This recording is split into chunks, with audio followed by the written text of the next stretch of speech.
반갑습니다. 우리 앞뒤 양옆에 계신 분들과 인사하도록 하겠습니다. 은혜 받으셨으니까 인사하겠습니다. 답을 해야 되겠죠. 우리 다 같이 또 한 번 더 같이 인사하면서 답해 보도록 하겠습니다. 은혜 받았습니다. 네, 그리고 저를 바라보시면서 같이 한마디 하겠습니다. 은혜 받겠죠? 네, 은혜 받으시기 바랍니다. 아멘. 여러분 은혜 오늘 받으셨습니까? 받으신 거죠? 네. 오늘 담임 목사님의 말씀과 그 칼럼의 이야기와 오늘 제가 할 설교의 이야기가 여러 부분에 있어서 많이 이어지는 부분들이 있는 것 같아서 저 나름대로는 되게 감사했고 또 은혜가 되었던 것 같습니다. 여러분 은혜 받으셨습니까? 라고 하는 질문 많이 받고 계실 거라고 생각합니다. 그리고 은혜 받았습니다 라고 하는 말씀도 정말 많이 하시고 계실 거라고 생각해요. 여러분 오늘 은혜 많이 받으셨습니까? 네, 우리는 많이들 은혜 받았다라는 말을 많이 합니다. 그리고 은혜를 사모한다, 은혜가 필요하다라고 하는 말들도 많이 합니다. 저희 목회자들은요, 그 말들에 굉장히 영향을 많이 받습니다. 설교를 마치고 나면 많은 분들이 저희한테 설교에 은혜 받았습니다 라는 말씀들을 해주세요. 그러면 저희는 진짜 내 설교가 은혜가 되었구나 라고 생각하고 어깨가 으쓱해지기도 해요. 그러니까 여러분들이 나가시면서 그냥 의례상 인사해 주시는 은혜 받았습니다라는 말씀도 저희한테는 너무 큰 은혜가 됩니다. 아시겠죠? 네. 설교가 너무 좋았다라는 그 말씀들 저에게 참 감사한 말씀입니다.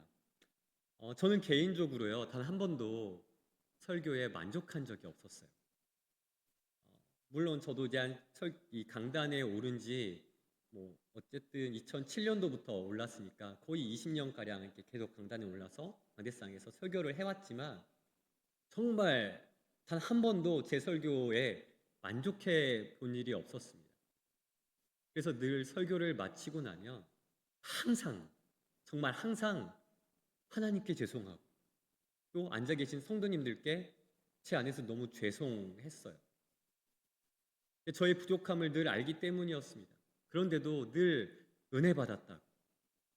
늘 저의 설교에 제가 한 이야기들에 공감되어졌다. 그렇게 말씀해 주시는 것들을 제가 들으면서 참 황송하고 감사했었습니다. 이런 말씀들을 계속 해주시니까 저의 부족함을 알면서도 여러분들께서 은혜 받았다라고 말씀을 많이 해주시니까 이런 생각들이 드는 거예요. 과연 정말 은혜라고 하는 것은 무엇일까? 우리가 함께 이야기하는 이 은혜가 무엇이기에 우리가 은혜 받았다, 은혜를 나눈다, 은혜를 사모한다 라는 이야기들을 할까에 대한 이야기가 제 머릿속에서 맴돌지 않았습니다. 그래서 여러분께 오늘 함께 이 은혜 받았다는 것은 무엇인가, 은혜 받은 사람은 어떤 사람인가에 대해서 여러분들과 함께 이야기 나눠보고자 합니다. 여러분, 은혜란 무엇일까요? 나는 은혜가 무엇이다 라고 딱 정의 내리실 수 있는 분이 계십니까? 사실 많지 않을 것입니다. 우선 은혜가 무엇인지에 대해서 함께 정의할 필요성이 있을 것 같습니다. PPT로 넘겨주시면요, 히브리어로 은혜는 헤세드라고 이야기를 할 수 있습니다. 헤세드, 변함없이 끝까지 지키시는 사랑이다라고 이야기를 해요. 말 그대로 변함없이 우리를 향하신 하나님의 사랑의 그 은혜다, 그것이 은혜다라고 이야기를 할 수 있는 것이 바로 히브리어의 은혜일 것입니다. 그리고 이어서 네, 히브리어로 헤세드라고 하고요. 또 헬라어는 뭐라고 하죠? 카리스라고도 이야기를 합니다. 이 카리스는 공로나 대가가 없는 전적인 은혜를 뜻하고 있습니다. 그러니까 예수 그리스도께서 아무 대가 없이 전적으로 우리를 위해 희생하신 그 은혜를 은혜다, 은혜의 정의다라고 이야기하고 있는 것입니다. 마지막으로 이 라틴어로는 그라티아라고 표현하고 있어요. 우리가 흔히 얘기하는 솔라 그라티아라고도 이야기를 하는데 오직 하나님께 영광. 하나님께 은혜라고 하죠. 이 그라티아라고 하는 것은 인간의 공로를 배제한 하나님의 선물이다라고 하는 거예요. 오늘 본문 말씀에서 이 뜻이 아무런 우리의 힘과 능력, 우리가 가지고 있는 것들을 다 배제하고 오직 하나님께서 우리에게 주시는 하나님의 선물이다. 그것이 은혜다라고 하는 것을 이 그라티아라고 표현을 합니다. 헤세드, 카리스, 그리고 그라티아. 히브리어, 헬라어, 라틴어에서 이야기하는 이 은혜라고 하는 것은요. 하나님이 먼저 손 내밀어 거저 주시는 조건 없는 사랑이다. 조건 없이 우리에게 허락하시는 하나님의 사랑이다라고 이야기할 수 있는 것입니다. 그렇다면 우리가 은혜를 받는다는 것은 무엇입니까? 은혜의 정의를 생각한다면 은혜를 받는다는 것은 첫 번째, 예수 그리스도를 나의 구주, 나의 하나님으로 영접하는 것입니다. 하나님의 사랑을 깨닫고 하나님의 사랑을 느낄 수 있는 사람이라면 누구라도 이 은혜를 경험하지 않을 수 없습니다. 에베소서 2장 8절 말씀에서 이렇게 말씀하고 있죠. 너희는 그 은혜, 카리스, 그 은혜에 의하여 믿음으로 말미암아 구원을 받았으니 이것은 너희에게서 난 것이 아니요 하나님의 선물이라. 여러분 스스로에게 한번 물어보시기 바랍니다. 나는 죽을 수밖에 없는 죄인인데 예수님이 나를 위해 십자가에서 피 흘려 돌아가셨고 그분만이 나의 유일한 구원자이시며 내 삶의 주인이라는 사실이 여러분 믿어지십니까? 이것이 믿어진다는 것 자체가 바로 은혜예요. 우리는 내 지능이 아주 뛰어나서 성경을 이해해서 믿은 것 같고 내가 뭔가 잘나서 성경 말씀을 이해해서 받아들여서 믿는 것 같지만 그것이 아니라는 것이죠. 내 성품이 선해서 착해서 복음을 받아들인 것 같지만 그렇지 않다라고 하는 것입니다. 세상의 수많은 학자들과 또 절제된 삶을 살아가는 도덕자들, 도덕가들 예수님이 하나님이시라는 그 사실이나 십자가의 구원을 믿지 못해 거절하는 사람들도 너무나 많이 있습니다. 그런데 자격도 없고 공로도 없으며 매일 죄와 싸우며 넘어지는 우리 같은 사람이 예수님을 나의 구주, 나의 하나님이라고 고백하고 있어요. 이것은 내 힘이 아닌 하나님께서 나에게 은혜라는 선물을 주셨기 때문인 것입니다. 여러분, 내가 예수 그리스도를 믿고 따르는 것은 은혜입니다. 아무나 누릴 수 없는 것입니다. 자, 둘째. 은혜를 받는다는 것은 우리를 죄와 싸우게 합니다. 은혜 받은 사람은 죄와 싸운다는 것입니다. 여러분, 은혜를 받은 사람은 죄를 전혀 짓지 않는 완벽한 성인이 되는 것입니까? 아니죠. 여러분, 완벽한 성인이세요? 어른 말고요. 아닙니다. 우리는 여전히 넘어지고 때로는 분노하며 때로는 실수하기도 하죠. 좌절하고 낭망하기도 합니다. 수많은 죄를 여전히 저지르고 살아가고 있습니다. 그러나 이전과 완전히 다른 하나가 있습니다. 무엇입니까? 예전에는 죄를 지으며 죄를 사랑했지만 이제는 죄와 싸우기 시작했다는 것입니다. 로마서 6장 1절과 2절에서는 이렇게 말씀하고 있어요. 같이 한번 읽어볼까요? 시작!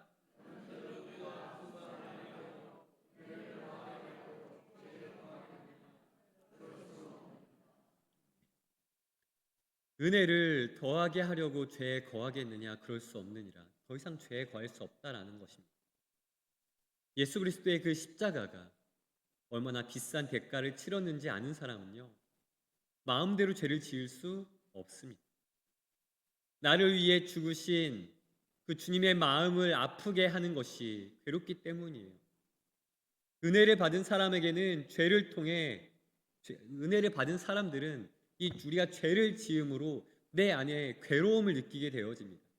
괴로움을 경험하게 되어져요.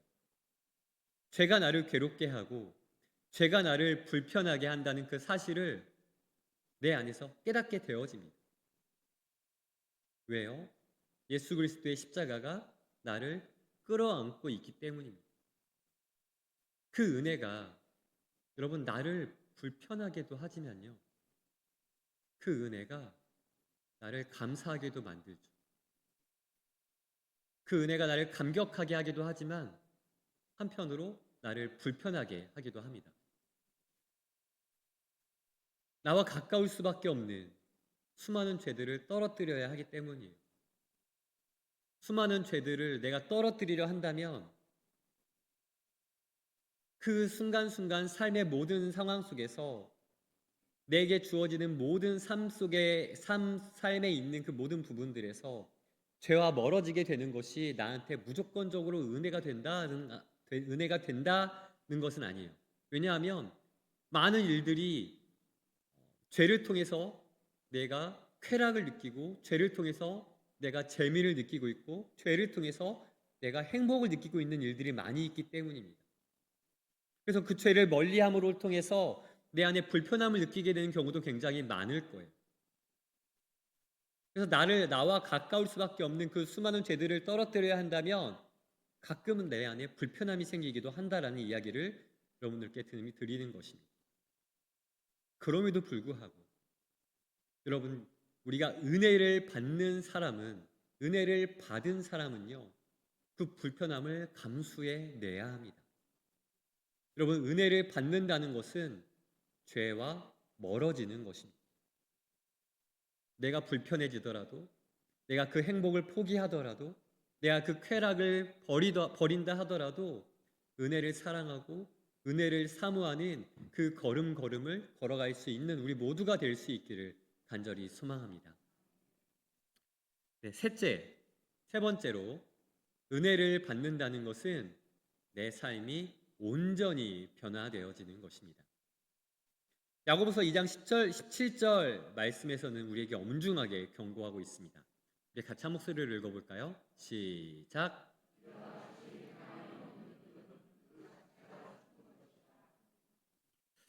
행함이 없는 믿음은 그 자체가 죽은 것이다 라고 말씀하고 있습니다.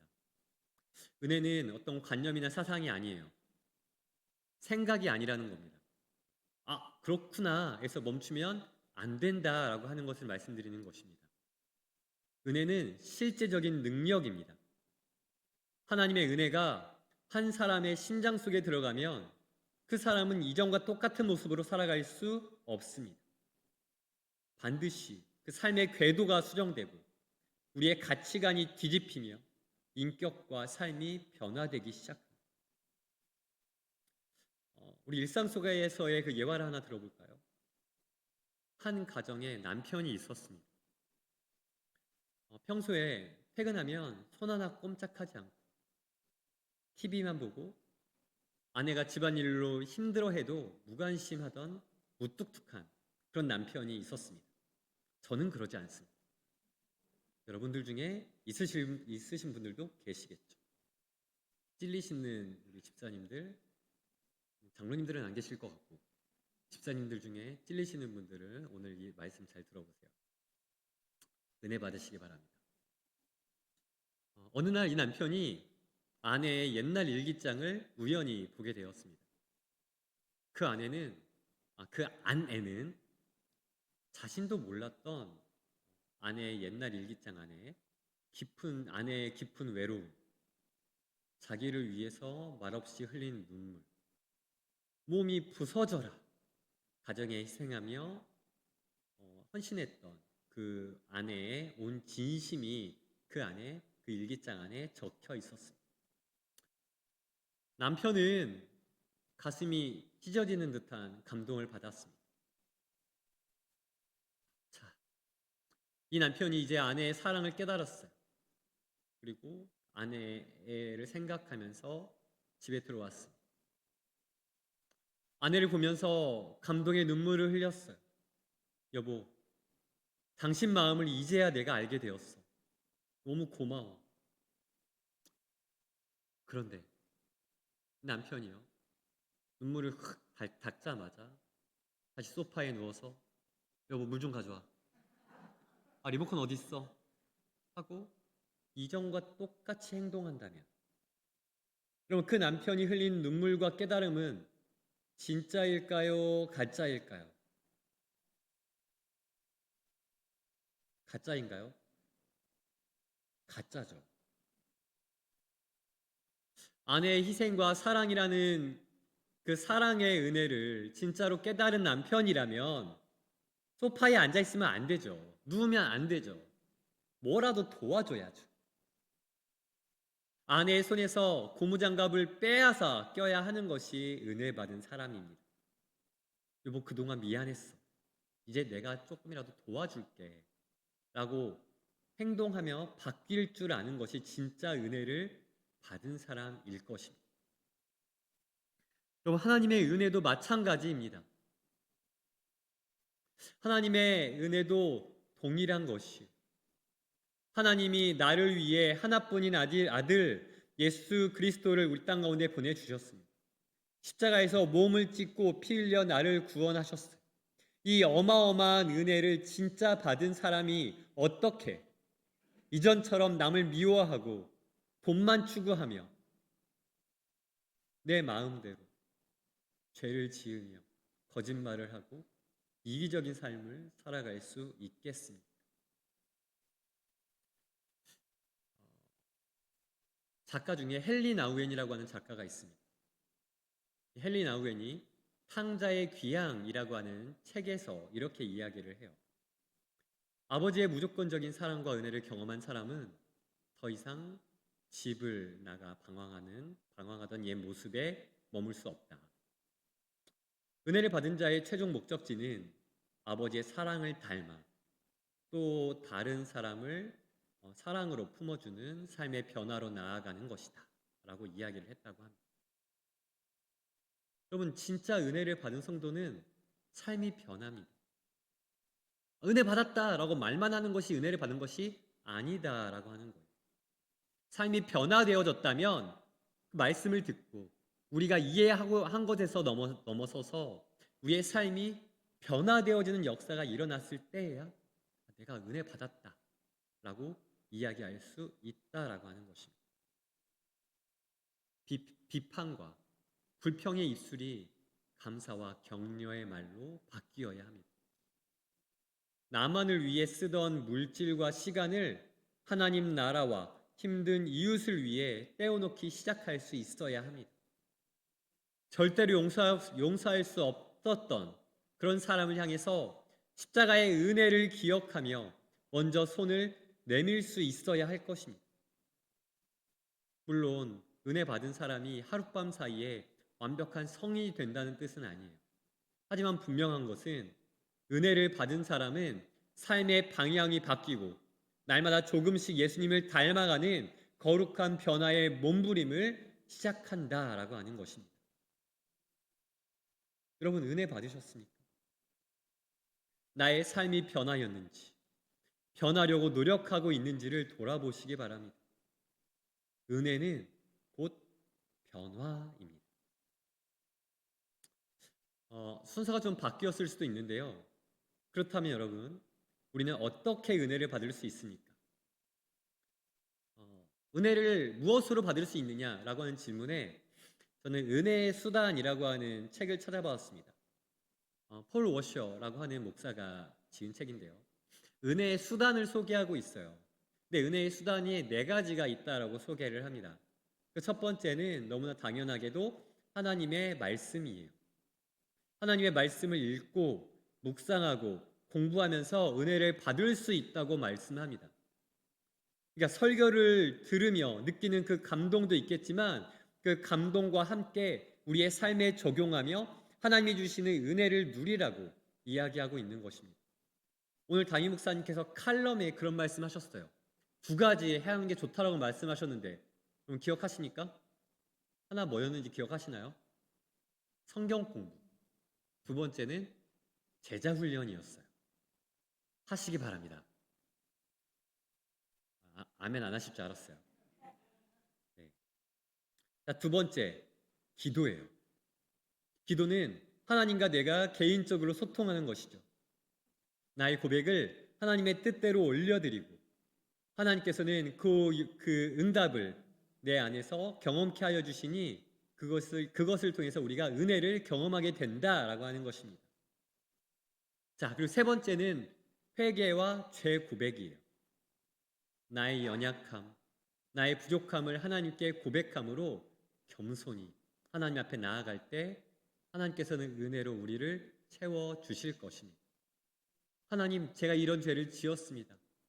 그럼에도 불구하고 나의 죄를 용서해 주시니 감사합니다. 이제는 내가 더 이상 이러한 죄를 짓지 않겠습니다. 라고 다짐하기까지가 죄의 고백이라는 사실을 기억하시고 우리의 모든 마음의 고백들을 하나님께 올려드리면서 아주 작은 기도의 제목도 응답하시는 그 하나님의 은혜를 누릴 수 있는 우리 모두가 될 수 있기를 간절히 소망합니다. 마지막 네 번째는 성도의 교제예요. 이 성도의 교제 안에는 우리가 1년에 몇 번 하는 성례도 포함되어 있습니다.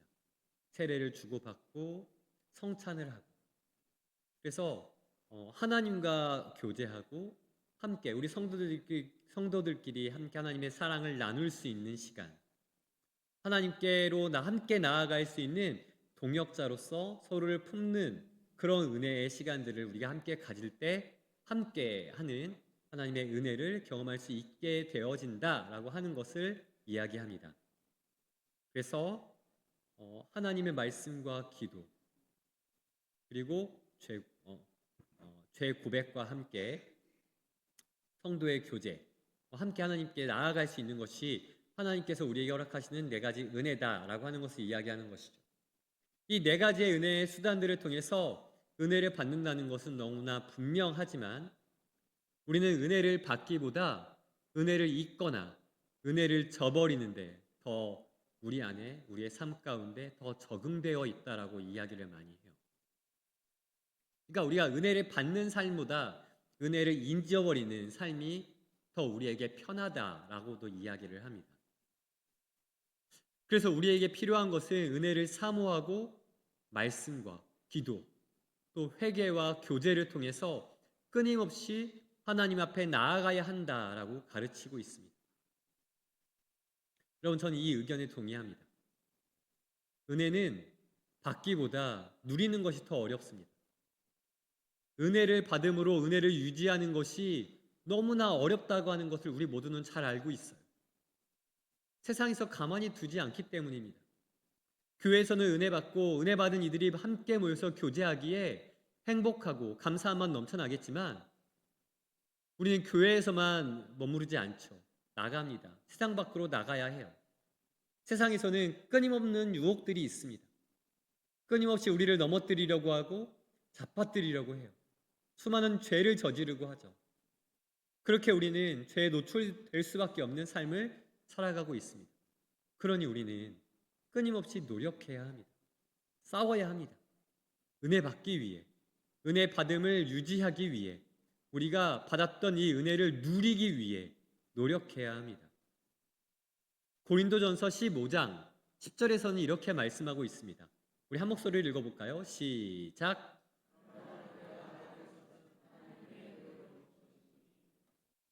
내가 나된 것은 하나님의 은혜로 된 것이다라고 얘기합니다. 은혜는 하나님의 선물입니다. 그러나 하나님의 선물은 받은 것으로 끝나지 않습니다. 끊임없이 소유하기 위해 노력해야 합니다. 그리고 내가 은혜 받았음을 끊임없이 돌아보아야 합니다. 내가 은혜 받은 자임을 나 자신을 돌아보며 확인할 수도 있어야 합니다. 그것을 위해 여러분 예배에 참석하시기 바랍니다. 예배는 은혜의 바다를 경험하는 시간입니다. 살아계신 하나님을 느끼고 하나님이 나에게 해주시는 그 말씀을 들으며 하나님께서 하나님께 영광을 돌리는 우리 신앙생활의 가장 소중하고 중요한 시간입니다.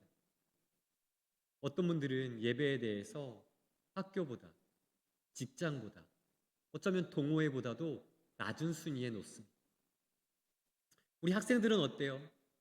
학생들은 시험 기간에 학원 가야 한다고 예배를 빠지는 경우가 정말 너무나 많습니다. 누군가는 어느 곳에 놀러 가야 한다고 빠지는 경우도 너무나 많죠. 학생들만 그런가요? 아니죠. 우리 주변에도 너무나 많은 그런 일들이 일어납니다. 이런 이야기를 하면 어떤 분들은 그렇게 얘기하죠. 1년에 딱 한 번, 혹은 자주 그러는 것도 아닌데 왜 그렇게 이야기를 하냐? 저는 예배에 참석하는 것이 우리 삶의 최우선순위에 있다. 최우선순위에 관련되어 있다라고 하는 것을 여러분들께 이야기하고 싶은 것입니다. 예배를 통해서 은혜를 받는 것은 내가 하나님을 더욱 사랑하고 내가 하나님을 더욱 찾는다는 것을 의미하기 때문입니다. 여러분 또 은혜 받았으므로 헌신하기 원합니다. 우리 함께 따라해 볼까요? 은혜 받았으므로 헌신하기 원합니다. 내가 받은 은혜로 가만히 머물러 있기보다 하나님께서 내게 주신 은혜를 헌신함으로 나의 믿음으로 하나님께 고백할 수 있어야 합니다. 교회에서는 식당 봉사로, 청소 봉사로, 세신자부, 주차부, 차량부, 중보기도부를 포함한 정말 여러 가지 봉사가 있을 수 있습니다. 교회에서 내가 은혜를 받았으므로 하나님께 감사의 고백을 하려 하신다면 헌신하시기 바랍니다. 그러나 교회에서 할 수 없다면 세상 속에서 하나님의 말씀을 전함으로 혹은 하나님의 사랑을 나눔으로 헌신하시기 바랍니다. 내가 받은 사랑을, 내가 누린 은혜를 삶을 통해 열매 맺으시기 바랍니다. 은혜 받았음을 통한 헌신이 하나님께는 영광이 되고 우리에게는 기쁨이 될 것입니다. 믿음으로 은혜를 열매 맺는 우리 모두가 되길 간절히 소망합니다. 한 목사님께서는 이렇게 말씀하셨어요. 우리가 이 세상에서 살아갈 수 있는 이유는 하나님의 은혜 덕분이다. 그렇습니다. 우리는 하나님의 은혜 없이는 살아갈 수 없습니다. 꼭 기억하시기 바랍니다. 하나님의 은혜가 없이는 살아갈 수 없습니다. 단순히 은혜는 감정적인 것만은 아닙니다. 어떤 감동을 받았으므로 은혜 받았다 할 게 아니라는 것입니다. 은혜 받음으로 죄와 멀어지고 은혜 받음으로 삶이 변화되어짐이 내 인생을 통해 드러날 때 우리는 진짜 은혜를 받은 것입니다. 여러분, 하나님의 은혜를 사모하고 하나님의 은혜 안에 거함으로 오늘도 앞으로의 삶 속에서도 풍성한 삶을 살아가길 간절히 소망합니다. 하나님께서 선물로 주시는 그 은혜 누리기를 원하는 우리가 되기를 원합니다. 은혜로 살아가고 은혜를 나누며 살아가는 우리 모두가 되길 원합니다. 마지막으로 오늘도 앞으로도 하나님의 은혜가 우리 모두 가운데 풍성히 넘쳐나길 간절히 소망합니다. 함께